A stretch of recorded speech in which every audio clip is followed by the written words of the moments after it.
Yes! So, this was supposed to be a relaxing, cinematic ride to work. The kind that makes people wish they owned a Harley. Golden hour sunlight, long winding roads, pig purring like a beast with manners. But no.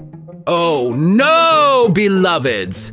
Because I, your humble moto moron, accidentally long pressed the shutter button on my GoPro, which, as I've now learned the hard way, activates high-speed mode. So instead of 50 minutes of real-time two-wheel tranquility, I got 3 minutes and 13 seconds of pure, uncut, time-lapse jackassery.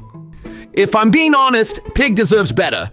This is a bike that once patrolled highways with pride, a symbol of law and order. Now he's stuck with a guy who can't operate a single button without accidentally inventing NASCAR, the Art House edition. I imagine cruising through the countryside, capturing the zen of the open road.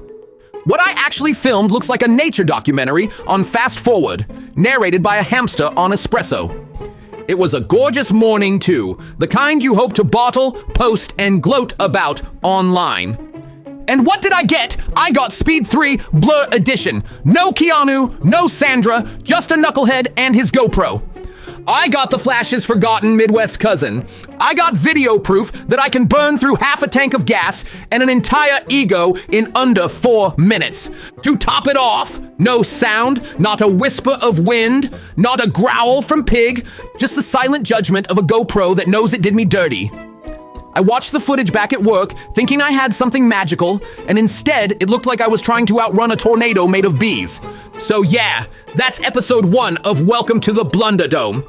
No story, no audio, just one man's descent into technical incompetence at 8x speed. Will I fix it for next time? Will Pig forgive me? Will I read the damn manual? Let's not get crazy, people. I can barely read a stop sign. Coming soon, an actual vlog. With sound, maybe. Subscribe, like, pray for Pig.